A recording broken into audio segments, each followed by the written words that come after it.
我们双击打开软件安装包，直接把 SoundFlash 这个 APP 拖入到应用程序文件夹，这样就完成了安装。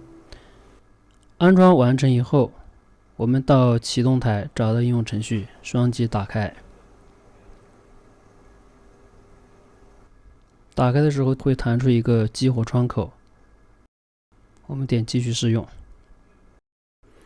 第一次打开软件可能会有这样一个无法打开的提示，我们先点击完成，到隐私与安全这里点击仍要打开，然后输入你电脑的密码，这样就可以打开了。激活窗口，继续试用。现在就来到了软件的主界面，左侧是音频列表区域，顶部是波形预览区域，然后还有时间线区域。这个软件就是3大板块。我们点击加载文件夹按钮，可以加载音频文件夹。每个加载的文件夹都可以在目录这里显示，也可以显示导入的音频总量。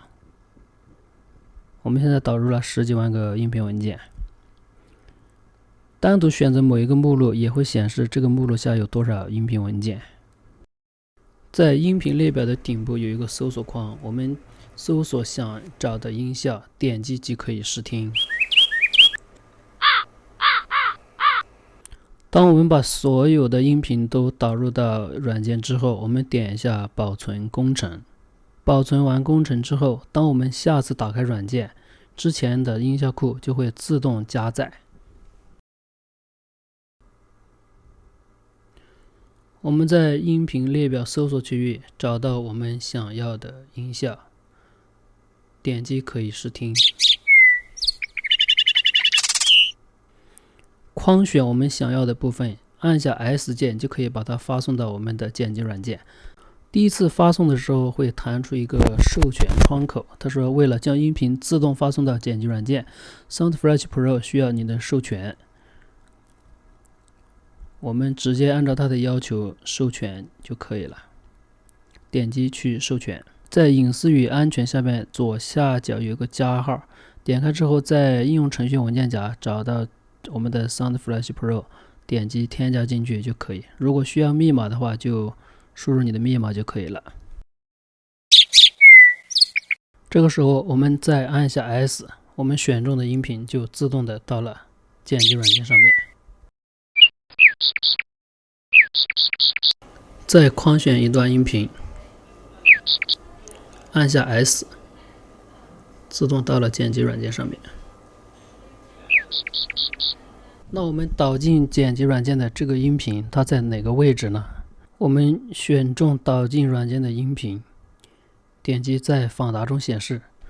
我们可以看到，在电脑的本机的影片下边，系统会创建一个叫 SoundFlash Transfers 的文件夹。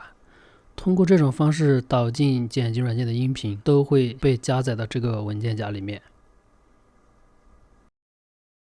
SoundFlash Pro 提供了一个非常自由灵活的多轨编辑环境，我们可以把选中的音频直接拖到轨道上，拖到空白区域可以新建一个轨道，也可以在音频列表里直接选择一个音频拖到时间线空白区域，也可以新增一个轨道。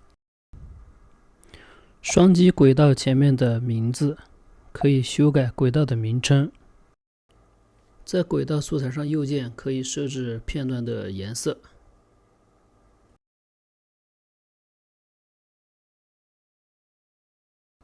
我们保存一下工程。在片段上右键可以对片段加入淡入淡出效果。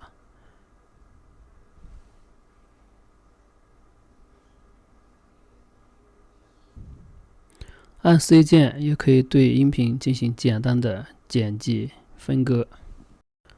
在轨道头右键也可以对时间线轨道进行颜色的改变。如果我们想把整个时间线上的片段，或者说时间线上入出点之间选中的片段发送到剪辑软件也是可以的。我们首先在时间线上打上入出点，按下 Shift 加 S，这些片段就被发送到了剪辑软件。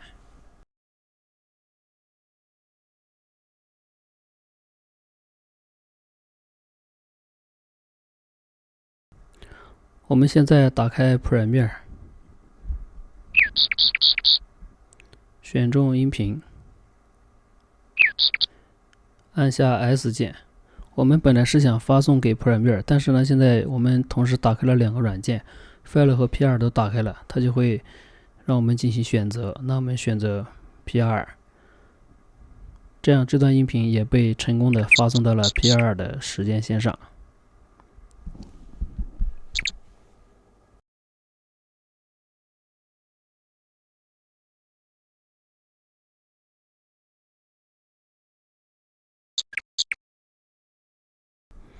如果想把 SoundFresh Pro 时间线上的素材发送给 P2 也是可以的。我们打好入出点，发送到 P2 的时候，大家注意，这些我们在 SoundFresh Pro 里边的加入的这些单入淡出效果也会同时发过去。Shift S 选择 P2， 你看 P2 里导入了序列和所有的音频素材。我们找到这个序列，双击打开。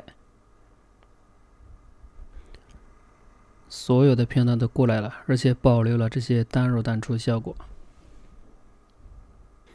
如果想把时间线发送到 P2 或者是 FCP， 还有一种方法，就是直接导出 P2 或者是 FCP 的 XML 格式，然后再直接导入软件就可以了。最后我们看一下帮助菜单的快捷键按钮，这里有常用的快捷键。